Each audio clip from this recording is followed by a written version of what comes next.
Hey, what's going on, guys? It's Phoenix Lee back with another video. In today's video, we'll look at the GOAT himself, Acting Like Tommy. We'll be looking at his most recent solo Cash Cup performance. He made a lot of mistakes, but that also means that we can learn a lot from him. I hope you enjoyed this video and try and get this video to Tommy to help him out. Let's get right into it. The largest mistake that Tommy made was in his active priorities that he chooses throughout his games. Tommy consistently was prioritizing some of the wrong things and extremely easy ways to fix.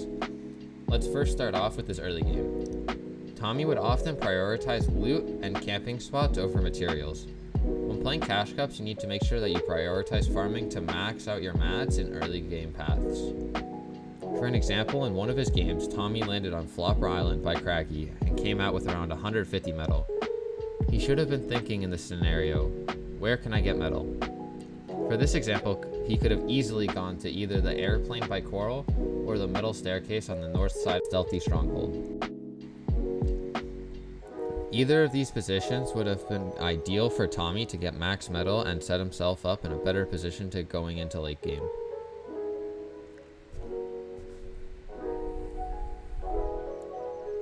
The second priority that Tommy messes up is his fight timings. In this clip, we see Tommy sit in a bush, even though the zone is very far away.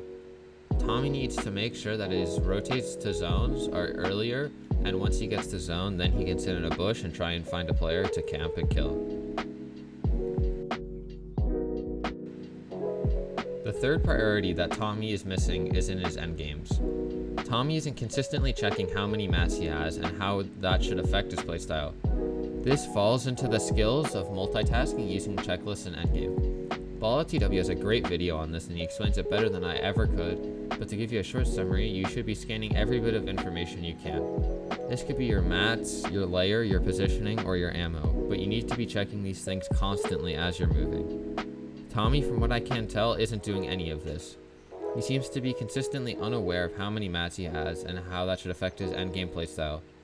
A good rule of thumb that I have is if you can't make the next zone rotate without a refresh, then you must start looking for one proactively. Tommy isn't doing this, and in this clip he gets caught in the open because he doesn't realize he has no mats. He needs to identify this before he rotates and look for a play immediately. Now that Tommy's priorities throughout the game are more fixed, we can focus on some smaller issues that Tommy is dealing with. Let's start off first with his fighting. Tommy isn't a good fighter, and he would say that himself. One of the biggest problems that I see with Tommy's fighting is the fact that there's no goal to end the fight. Tommy's just sitting on height and applying pressure with his AR and SMG. This will occasionally work, but it also forces Tommy to commit a ton of mats into each fight, and it increases his odds of getting third party. Tommy needs to start getting close up to walls and pickaxe or spray them with his guns when he gets into a fight. This can be simply done by taking safe peek behind a peanut butter edit or by doing the Arkham wall replace.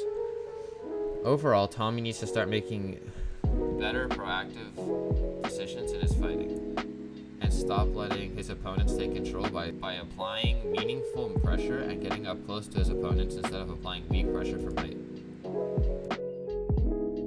The last major issue that Tommy faces is in his sloppy rotates. Tommy overbuilds his rotates because he panics and builds just to build instead of building to reacting. Tommy will sometimes use upwards of 500 mats on a simple 50-50 rotate because he is covering all of his angles unnecessarily. Tommy needs to start looking at the teams that might edit on him and be prepared to build to protect himself while also not building unnecessarily. If there's one thing that you can learn truly from Tommy, it's his great mentality. Tommy is always looking to improve, and when he does well, he's so overjoyed by it. There are only great things to come with Tommy's competitive journey, and I can't wait to watch it unfold. Peace.